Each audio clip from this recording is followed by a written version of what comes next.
It was a typical Thursday night. My partner and I were fast asleep in our small apartment with our dog Max at the foot of the bed. Our neighborhood was usually quiet, except for occasional arguments from our neighbors. We had grown accustomed to their disputes and had even called the police a few times. But that night was different. A loud, jarring noise shattered the stillness, followed by Max's frantic barking. My eyes flew open, and panic set in. This wasn't the usual commotion from next door. Disoriented and still half asleep, I made my way to the bathroom, where the noise was coming from. The walls between our duplex units were thin, and the bathroom was closest to the shared wall.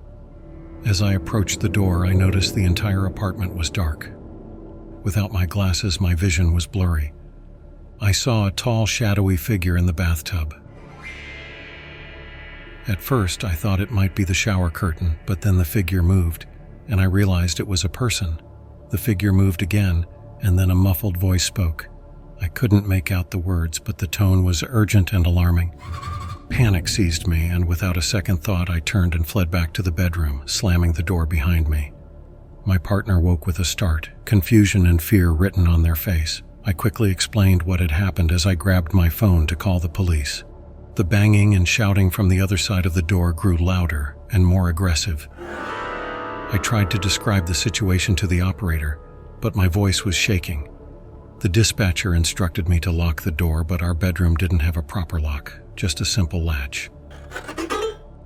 I pressed my back against the door, doing my best to hold it shut as the pounding continued. I prayed the police would arrive soon. After what felt like an eternity, the unmistakable sound of sirens reached my ears, and I felt a wave of relief. When the officers finally entered the apartment, they went straight to the bathroom. I stayed in the bedroom trying to calm my nerves. A few minutes later, they emerged, leading a disoriented, naked man out of the bathroom and onto the couch. As it turned out, the intruder was incredibly drunk and had wandered into our apartment by mistake.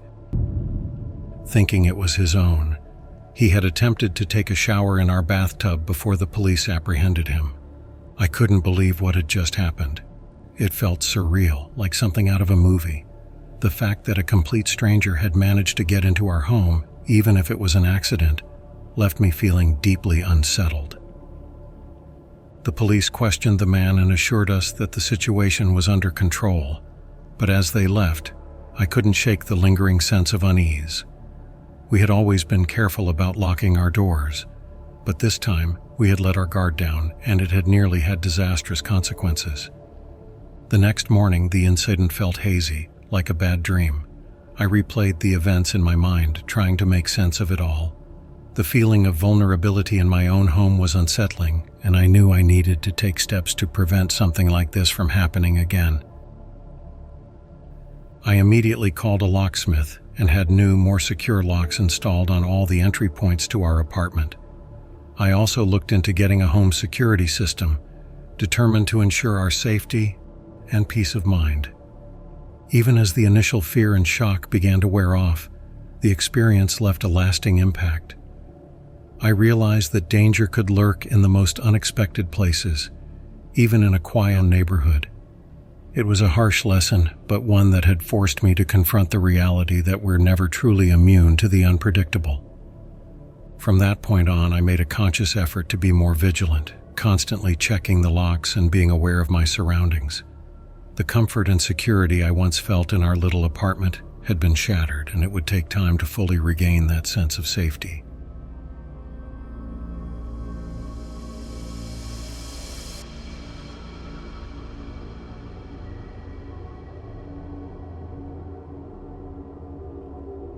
A few years ago, I rented a small cozy house just outside the suburbs in Northern California.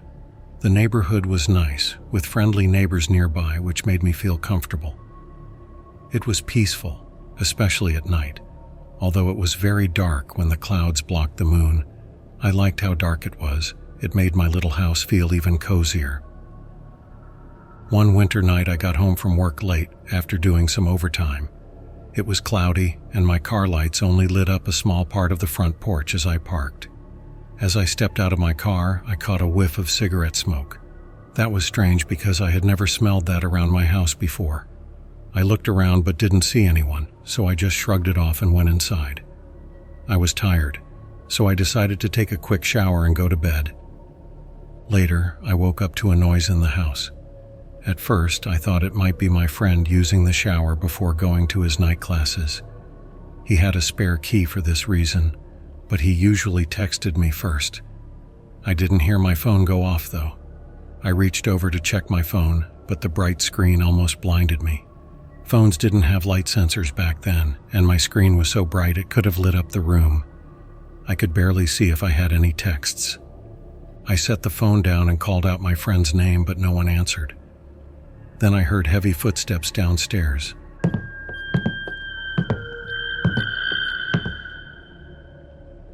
My heart sank. I jumped out of bed and ran to the closet knowing I needed to hide. By the time I got to the closet, the intruder was already at the top of the stairs. My heart was racing. There were 3 rooms upstairs: my bedroom, a spare room, and a bathroom at the end of the hall. The bedroom doors were closed, but the bathroom door was slightly open. I listened as the person went into the bathroom and then ran back out. That gave me just enough time to open the attic door in my closet and climb up. I had barely started climbing when the person came back into my room. I heard them search around, then run into the other room, which was just a mess of boxes, weights, and a table where I painted my models. I hoped they would think I was hiding there. Then they came back into my room and turned on the light. I heard the closet door get ripped open. I crouched in the attic, trying to stay quiet. From up there, I could only see their legs, dirty blue jeans and worn work boots. After a few seconds, they left the closet and I heard a loud crash from my room, followed by an angry scream. That scream really scared me. It reminded me too much of my stepfather when he got mad.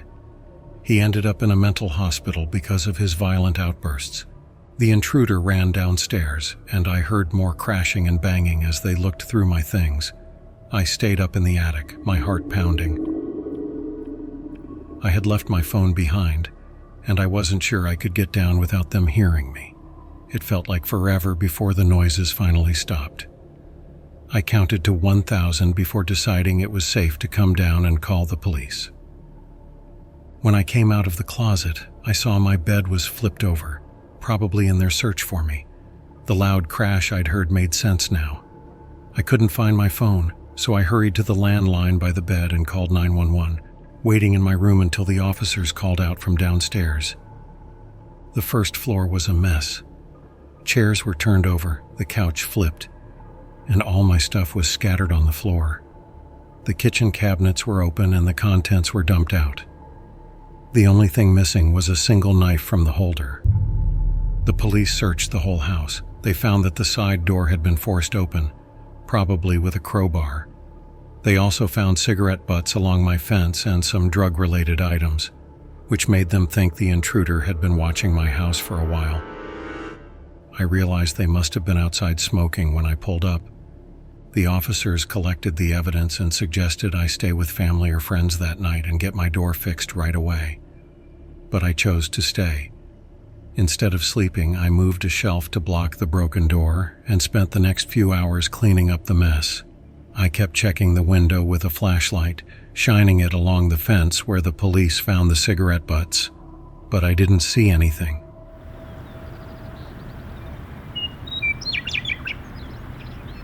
The next day, I called a locksmith to fix the door and install motion lights around the house. I also ran a phone line up to the attic and set up a landline, so I would have a way to call for help if it happened again. Nothing else ever happened at that house. I lived there for 3 more years without any more trouble, but I did practice getting out of bed and into the attic quickly and quietly, just in case. When I moved, I set up a similar routine for the crawl space in my new closet. Sometimes I can't help but think about what could have happened if I hadn't been fast enough or if the intruder had found me. The memory of that night still gives me chills.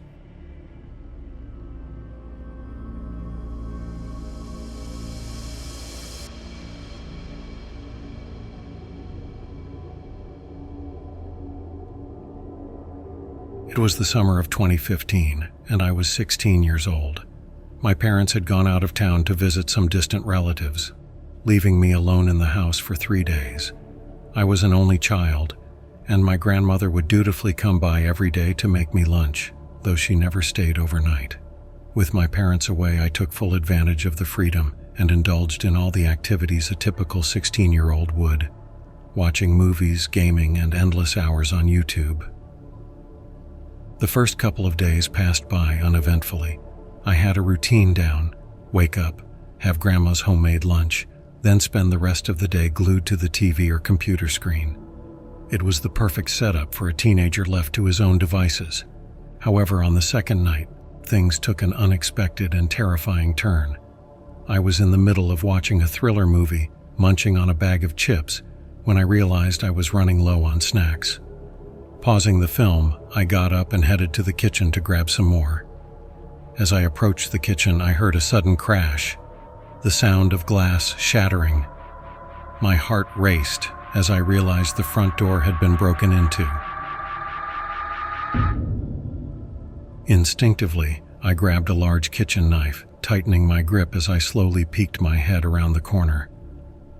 There, standing in the entryway, was a tall figure, easily over 6 feet tall, wearing a worn leather jacket and a baseball cap pulled low over his face.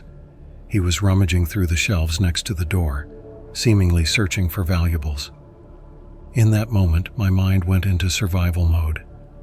I knew I needed to find a way to get to my phone, which was upstairs in my room. Carefully, I tried to slip past the intruder and make my way to the staircase, keeping the knife firmly in my hand. But just as I reached the bottom of the stairs, the man turned and spotted me. Panic took over and I let out a scream, instinctively hurling the knife in his direction.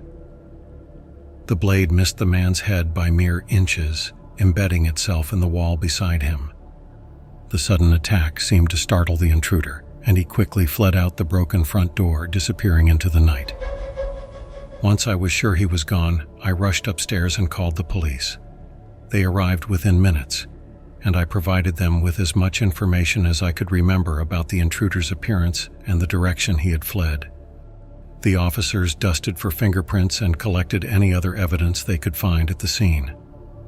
The next day, when my parents returned home around noon, I recounted the entire harrowing experience. They were understandably shocked and concerned for my safety. As a precaution, they decided to replace the front door with a more heavy-duty one, ensuring our home would be better protected. Within the same week, the police informed me that they had apprehended the intruder. Apparently, the man had tried to call the authorities and claim that I had attempted to murder him, believing I was going to kill him when I threw the knife. The irony of the situation was not lost on me. I suppose the moral of this story is that sometimes the best course of action when faced with a home invasion is to simply hide and call for help, rather than engage the intruder directly. Or as an alternative, you could always try to channel your inner maniac and scare them off with a well-aimed knife throw. Though I don't necessarily recommend the latter approach, as it could easily backfire, as it almost did in my case.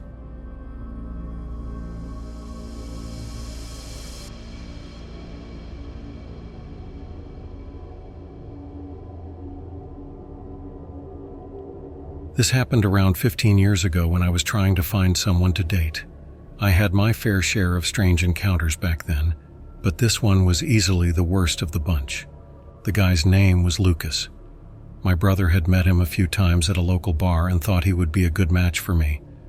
Lucas was new to the country and needed someone to show him around, so my brother figured it could be a mutually beneficial arrangement since I was feeling a bit lonely at the time. Trusting my brother's judgment, I agreed to go out on a date with Lucas. That date turned out to be an absolute nightmare from start to finish. I arrived at the restaurant on time, but Lucas was running late. I wasn't too bothered by it at first. I figured I'd just sit tight and see how the evening went. As soon as Lucas arrived and we got settled at the table, I immediately felt there was no connection or chemistry between us. Still, I decided to be polite and give it a chance. At first, Lucas seemed nice enough. He held the door for me and pulled out my chair, which I appreciated. But as we waited for our food orders, he started talking about his girlfriend.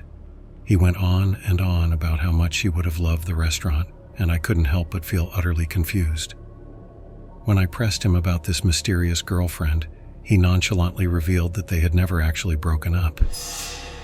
He just got tired of her constant complaining and decided to leave her behind in his home country.